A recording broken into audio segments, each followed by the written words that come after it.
ആരാ മക്കളെ ഇത്രയും പത്രങ്ങൾക്ക് പൈസ കൊടുക്കുന്നത്? അമ്മയാണച്ചാ. മാസം 360 രൂപയോ? അവൻ വരുത്തുന്ന മൂരാച്ചി പത്രങ്ങൾ നിർത്തിയേക്കച്ച. ഞാൻ അയക്കുന്നത് ഇന്ന് ഇത്രയും രൂപ എങ്ങനെ ഭാനു പത്രത്തിന് കൊടുക്കുന്നെന്ന് എനിക്ക് മനസ്സിലാകത്തത്. അത് അച്ഛാ, ഞാൻ ഇവിടുന്ന് അങ്ങനെ അധികം ഭക്ഷണമൊന്നും കഴിക്കുന്നില്ലല്ലോ. പാർട്ടി ഓഫീസിലെ പരിപ്പോടെയും ചായ മാത്രമേ ഉള്ളൂ. ഞങ്ങൾ അധ്വാനിക്കുന്ന ജനവിഭാഗമാണല്ലോ. ഇത് അമ്മ എന്റെ ഭക്ഷണത്തിൽ നിന്ന് ലാഭിക്കുന്നതാ. ബഡ്ജറ്റിൽ ഗംഭീര നികുതി ഇളവ്.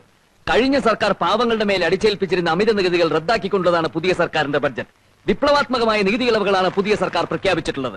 ഉള്ളിയുടെ വില കുതിച്ചുയർന്നു. കൊച്ചി ആഗസ്റ്റ് 17. 3 മാസം മുൻപ് വരെ 40 കിലോ അടങ്ങുന്ന ഒരു ചാക്ക് വലിയ ഉള്ളിക്ക് 70 രൂപയായിരുന്നത് പുതിയ സർക്കാർ വന്നതിന് ശേഷം 8 ഇരട്ടിയായി വർദ്ധിച്ച് 540 രൂപയായിരിക്കുന്നു. പാവങ്ങൾ ഇനി അങ്ങോട്ട് ഉള്ളിയില്ലാതെ ജീവിക്കേണ്ടി വരുന്ന ഒരു സ്ഥിതിവിശേഷമാണ് സംസ്ഥാനത്ത് സംജാതമായിരിക്കുന്നത്.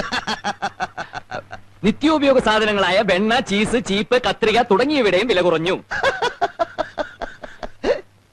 പൗഡർ, സുഗന്ധദ്രവ്യങ്ങൾ, തുണി തിന്നാൻ ഉപയോഗിക്കുന്ന സൂചി തുടങ്ങിയവയുടെയും വില കുറച്ചു. ഇനി ജനങ്ങൾക്ക് രാവിലെ ഉച്ചക്കും രാത്രിയിൽ ഇഷ്ടം പോലെ സൂചി വാങ്ങി തിന്നാലോ. അച്ഛ, ഇത് കണ്ടോ? ക്രമസമാധാന നില ആകെ തകരാറിലായിരിക്കാണ്. പോലീസ് നിർവീര്യമായി നിൽക്കുക. പഴയ സർക്കാർ തന്നെയാണ് അധികാരത്തിലിരിക്കുന്നതെന്ന് കരുതിയാണ് പോലീസിന് യാതൊരു ജാഗ്രതയും ഇല്ലാത്തതെന്ന് മുഖ്യമന്ത്രി. എല്ലാം ശരിയായി വരാൻ കുറച്ച് സമയം പിടിക്കും. ഇന്ന് സ്കൂൾ സമരം വല്ലതും ഉണ്ടോ പത്രത്തില്? ഇന്നൊന്നും കാണുന്നില്ല. പക്ഷേ വലിയൊരു സമരം വരാനിരിക്കുന്നുണ്ട്. എല്ലാം തകിടം മറിക്കുന്ന വിമോചന സമരം. ഒരു ബസ് കണ്ടക്ടറും സ്കൂൾ കുട്ടിയും തമ്മിൽ എന്താ പ്രശ്നമുണ്ടെന്ന് കേട്ടു. ഇന്ന് സമരമൊന്നും ഇല്ലല്ലേ? കഷ്ടായിപ്പോയി. വോട്ട് ചെയ്ത് ജയിപ്പിച്ച ജനങ്ങൾ പാഠം പഠിക്കുമെന്ന് പ്രതിപക്ഷ നേതാവ്.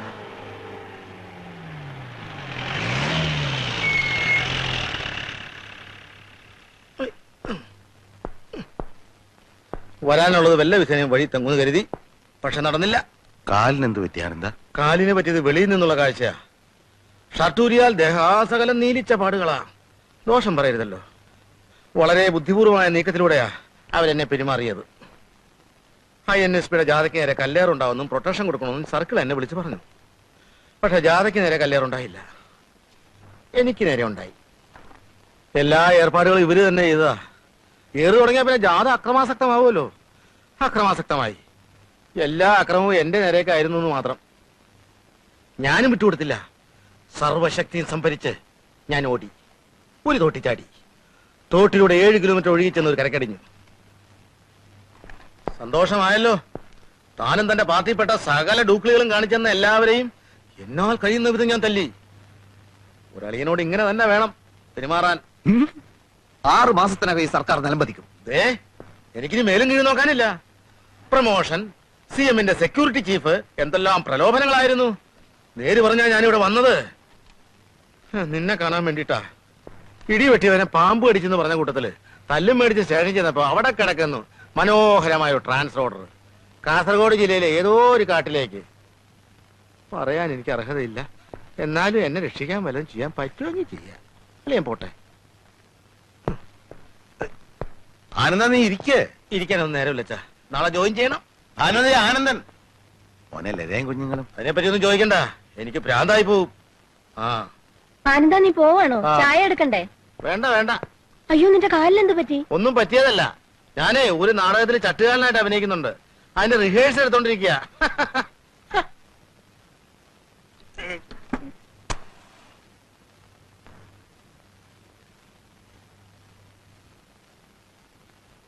താത്വികമായ ഒരു അവലോകനമാണ് ഞാൻ ഉദ്ദേശിക്കുന്നത്. ഒന്ന്, വിഘടനവാദികളും പ്രതിക്രിയാവാദികളും പ്രഥമദൃഷ്ട്യാ അകൽച്ചയിലായിരുന്നെങ്കിലും അവർക്കിടയിലുള്ള അന്തർധാര സജീവമായിരുന്നു എന്ന് വേണം കരുതാൻ. ഒന്ന്, ബൂർഷ്വാസികളും തക്കം പാർത്തിരിക്കുകയായിരുന്നു. അങ്ങനെയാണ് തെരഞ്ഞെടുപ്പ് നമുക്ക് പ്രതികൂലമായി ഭവിച്ചത്. അതാണ് പ്രശ്നം. മനസ്സിലായില്ല. അതായത് വർഗാധിപത്യവും കൊളോണിയലിസ്റ്റ് ചിന്താസരണികളും റാഡിക്കലായിട്ടുള്ള ഒരു മാറ്റമല്ല. ഇപ്പൊ മനസ്സിലായോ എന്തുകൊണ്ട് നമ്മൾ തോറ്റു എന്നുള്ളത്? ലളിതമായിട്ട് പറഞ്ഞാൽ എന്താ? ഈ പ്രതിക്രിയാവാദകവും കൊളോണിയലിസവും എന്നൊക്കെ പറഞ്ഞ് വെറുതെ കൺഫ്യൂഷൻ ഉണ്ടാക്കുന്നതിനാ. ഉത്തമം ഉണ്ടാതിരിക്കും. സ്റ്റഡി ക്ലാസ്സിലൊന്നും കൃത്യമായി വരാത്തതുകൊണ്ടാണ് നിനക്കൊന്നും മനസ്സിലാവാത്തത്. കോട്ടപ്പള്ളിക്ക് മനസ്സിലായോ? എങ്കിലും ഒന്ന് പറഞ്ഞു തന്നാട്ടെ, നമ്മൾ എന്തുകൊണ്ട് തോറ്റു? കുമാരപിള്ള സാറ് നമ്മുടെ താത്വിക ആചാര്യനാണ്. തൽക്കാലം അദ്ദേഹം പറയുന്നത് നമ്മൾ കേട്ടാ മതി. എടോ ഉത്തമ, ഉൾപാർട്ടി ജനാധിപത്യം അനുവദിച്ചിട്ടുണ്ട്, ശരിയാ. നമ്മളെല്ലാവരും ഒരുമിച്ചിരുന്ന് ദിനേശ് വേടി വലിക്കുന്നതും അതുകൊണ്ടാണ്. എന്ന് വെച്ച് പാർട്ടിയിലെ ബുദ്ധിജീവികളെ ചോദ്യം ചെയ്യരുത്. മനസ്സിലായോ? ഒരു കാര്യം ഞാൻ പറയട്ടെ. പറയൂ. നമ്മുടെ പാർട്ടിക്ക് അടിത്തറയില്ല. പണ്ടൊക്കെ നമ്മുടെ പാർട്ടി എന്ന് പറഞ്ഞാൽ നാട്ടിൽ ആരെങ്കിലും മരിച്ചാൽ അവിടെ ഓടിയെത്തി വിറക് വെട്ടിക്കൊടുക്കും, കുഴി വെട്ടിക്കൊടുക്കും. ഒരു വീട്ടിൽ ഒരു കല്യാണം വന്നാൽ ആദ്യാവസാനം നമ്മളവിടെ ഉണ്ടാവും. ഡോക്ടറെ വിളിക്കാനും രോഗിയെ ആശുപത്രിയിൽ എത്തിക്കാനും മുൻപന്തിയിൽ കാണും. ഇപ്പോഴതൊന്നും ഇല്ല. അതുകൊണ്ടാണ് ഞാൻ പറഞ്ഞത് RDPക്ക് അടിത്തറ ഇല്ലെന്ന്. നിങ്ങളോട് അവിടെ ഇരിക്കാനാ പറഞ്ഞത്. അച്ചടക്കമില്ലാതെ പെരുമാറിയാൽ അറിയാലോ, ഞങ്ങളത് പഠിപ്പിക്കും. ക്രിയാത്മകമായ ഈ ചർച്ചയിലൂടെ ഉരുത്തിരിഞ്ഞു വന്ന ഒരു കാര്യം ഞാൻ പറയാം. ഒന്ന്, INSP, അതായത് നമ്മുടെ പ്രധാന എതിരാളി. അവരിൽ ചില കൊള്ളാമെന്ന ചെറുപ്പക്കാർ രംഗത്ത് വന്നിട്ടുണ്ട്. ആളുകൾക്ക് അവരോട് വലിയ മതിപ്പാ. ആ മതിപ്പ് പൊളിക്കുകയാണ് നമ്മൾ ചെയ്യേണ്ടത്. വളരെ കറക്റ്റ്. ഏതെങ്കിലും രീതിയിൽ വല്ല പെണ്ണുകേസിലോ ഗർഭക്കേസിലോ അവരെ പെടുത്തി നാറ്റിക്കുകയാണ് ചെയ്യുന്നത്. ജനങ്ങൾ അവരെ കാർക്കിച്ചു തുപ്പുന്ന ഒരു പരിതസ്ഥിതിയിൽ എത്തിച്ചാൽ നമ്മൾ ജയിച്ചു.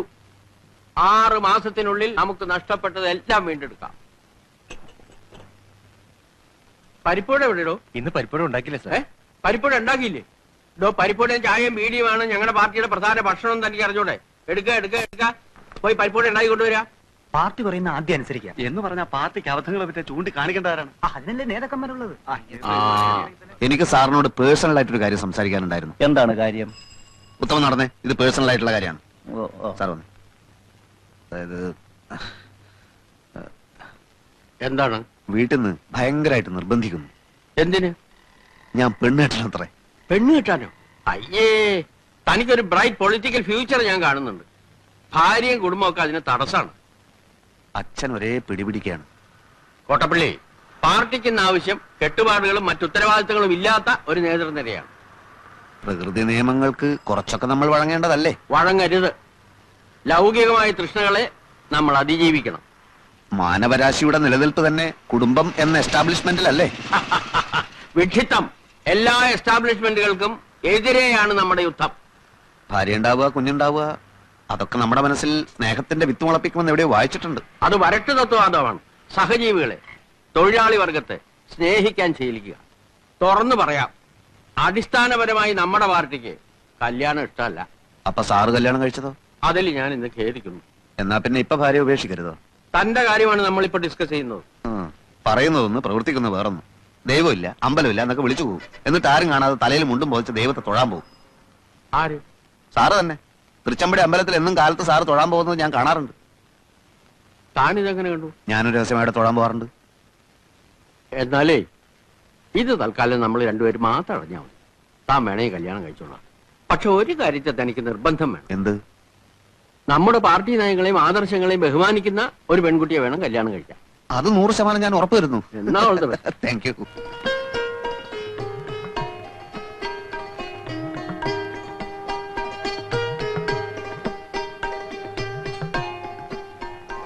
ശരിക്കും നോക്കിക്കോളൂ. അപ്പൊ പറഞ്ഞൊക്കെ ഓർമ്മയുണ്ടല്ലോ, പാർട്ടിക്കാരി മിണ്ടരുത്, വക്കീലാണ്, കോടതി പോകും നോക്കിയാ പറഞ്ഞിട്ടുള്ളത്. അങ്ങനെ നുണ പറയേണ്ട കാര്യമൊന്നും എനിക്കില്ല. എന്താ? ഒന്നുമില്ല, ചില കോടതി കാര്യങ്ങൾ പറയായിരുന്നു. അല്ല, റവല്യൂഷണറി ഡെമോക്രാറ്റിക് പാർട്ടിയിലെ ഒരു ബുദ്ധിജീവിയാണ് ഞാൻ. ഒരു തമാശക്ക് സൈഡായിട്ട് ഉണ്ട്. തമാശക്കോ? പാർട്ടി എന്റെ ജീവാത്മാവും പരമാത്മാവുമാണ്. എനിക്ക് പെൺകുട്ടിയോട് ചില കാര്യങ്ങൾ ചോദിച്ചറിയാനുണ്ട്.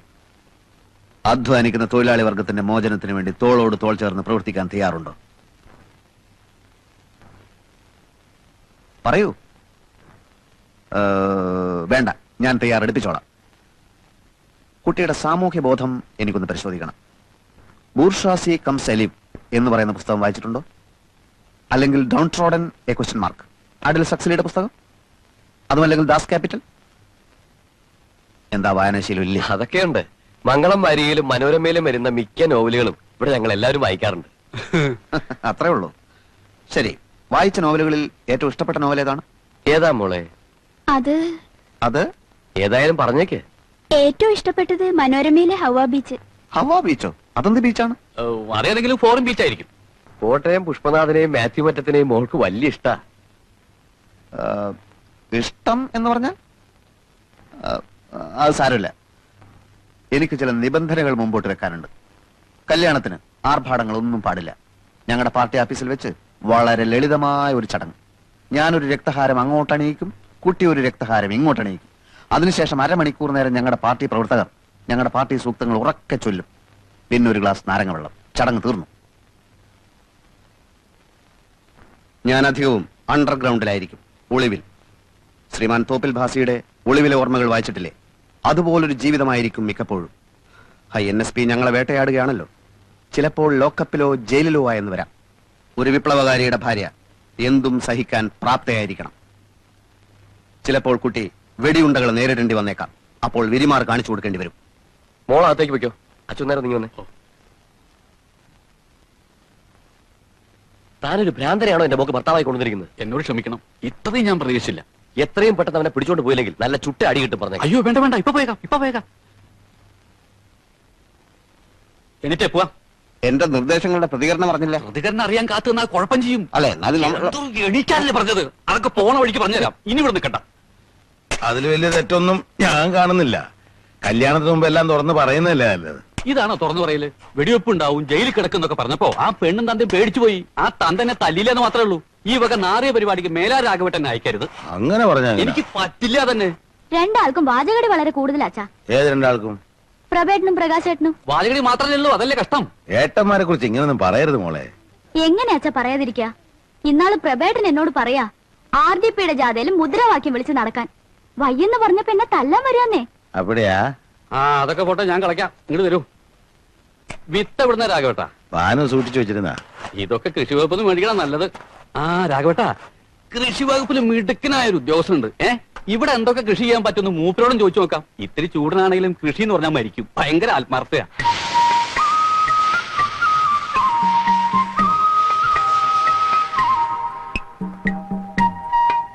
കണ്ടില്ലേ, വളമല്ലത്, കീടനാശിനിയാണ്. കടക്കലല്ല, ഇലകളിൽ വേണം അടിക്കാൻ. അടിച്ചോളൂ. പൗഡർ മിൽസ് ആണ് രോഗം.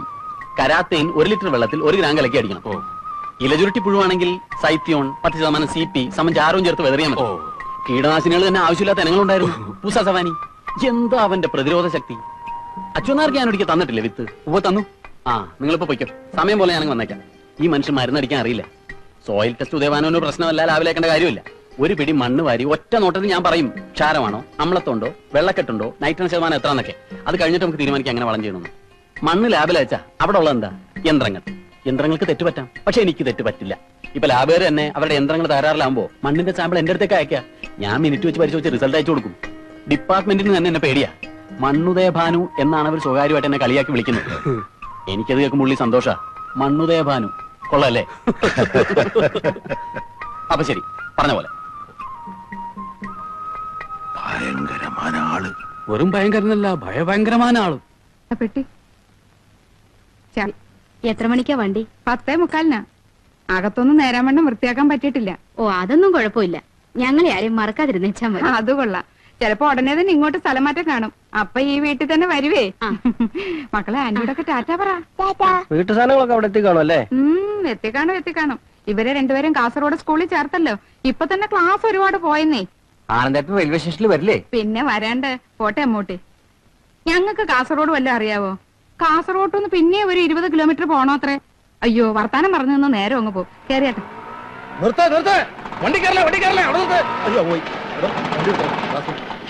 എന്താ?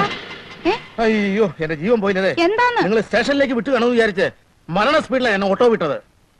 എന്നെ കാസർഗോഡ് പാറശാലയ്ക്ക് സ്ഥലം മാറ്റി. എന്റെ ഈശ്വരാ, ഇത്രയും പെട്ടെന്ന് പിന്നെ ഒരു സ്ഥലം മാറ്റോ? അനുഭവിക്കണ്ടൊക്കെ അനുഭവിച്ചല്ലേ പറ്റൂ നാരായണ. അയ്യോ ആനന്ദേട്ടാ, നമ്മുടെ വീട്ടു സാധനങ്ങളൊക്കെ ലോറി കയറ്റി അങ്ങോട്ട് അയച്ചല്ലോ. എങ്ങോട്ട്? കാസർഗോട്ടേക്ക്. തൊലച്ചു. അതൊക്കെ പിന്നെ അയച്ചാ പോരായിരുന്നു. പിള്ളേരുടെ TC വാങ്ങണ്ടേ? അതെ, അവിടുന്ന് TC വാങ്ങണം. പാറശാലയിൽ സീറ്റ് ഒപ്പിക്കണം. താമസിക്കാനുള്ള സൗകര്യം ഉണ്ടാക്കണം. അയ്യോ, എനിക്ക് ഭ്രാന്തായി പോകും. ഈ രാഷ്ട്രീയക്കാർ എന്നിട്ട് ഫുട്ബോൾ കളിക്കുക. ഈ മുടിഞ്ഞ രാഷ്ട്രീയക്കാരുടെ തലയിൽ ഇടുക്കി വീഴട്ടെ. ഈ തല പിടിച്ചോ. നീ പോയിട്ട് കടത്തല വിട്ട് അന്ന് കടത്തല വിട്ട് എടുത്തോ, മെല്ലെ എടുത്തോ. ചേട്ടാ, അങ്ങേറ്റത്ത് എന്താ പ്രകാശം ഇത്? ഈ ഓല വിട്ട് എന്താ ഇത്? നായർക്ക് ഭാഗ്യം ഓരോന്നായിട്ട് അങ്ങനെ വന്നോണ്ടിരിക്കുക. തിരുവനന്തപുരത്ത് പാർട്ടി പ്ലീനം നടക്കാൻ പോകുന്ന കാര്യം അറിയാലോ. കമുക് വെട്ടി എന്തിനാ ചോദിച്ച? കൊലച്ച കമുകല്ലേ ഇത്? നിങ്ങൾ ഇതിനെ വെറും ഒരു കവുങ്ങായിട്ടാണ് കാണുന്നത്. പക്ഷെ ഞങ്ങൾക്ക് ഒരു കൊടിമരമാണ്. സംസ്ഥാന പ്ലീനത്തിന് INSPയുടെ വർണ്ണക്കൊടി വാരിപ്പറക്കാനുള്ള കൊടിമരം. താൻ പോയിട്ട് ആ തലശ്ശേരിക്ക്. കാസർഗോഡ് മുതൽ തിരുവനന്തപുരം വരെ ജനലക്ഷങ്ങളുടെ ആശീർവാദങ്ങൾ ഏറ്റുവാങ്ങിക്കൊണ്ടായിരിക്കും ഈ കവുങ്ങിന്റെ യാത്ര. ഇത് കൊടിമര ജാഥ എന്ന് പറയും. അപ്പോഴേ ഈ അടക്കമൊക്കെ പോകുന്ന പ്രത്യേകമായിട്ട് ഓഫീസിൽ കൊണ്ടേക്കും. ഈ പവിത്രമായ കവുങ്ങ് നാഗരവർമ്മന്ന് വെട്ടാൻ സാധിച്ച് ഒരു ഭാഗ്യമായി കരുതിക്കോളൂ. എത്ര വർഷം കൊണ്ടാ ഇത് വളർന്ന് ഇത്രയായത്? ഒരു നിമിഷം കൊണ്ട് ഇതിന്റെ കടയ്ക്ക് കത്തിവെക്കാൻ നിനക്ക് എങ്ങനെ തോന്നിയടാ? അച്ഛാ, നമുക്ക് നഷ്ടപ്പെടുന്നത് വെറും ഒരു കവുങ്ങ, കിട്ടാനുള്ളത് പുതിയൊരു ഇന്ത്യയും. അതെ, ഒരേ ഒരു ഇന്ത്യ ഒരൊറ്റ ജനത, അതാണ് നമ്മുടെ ബുദ്ധി.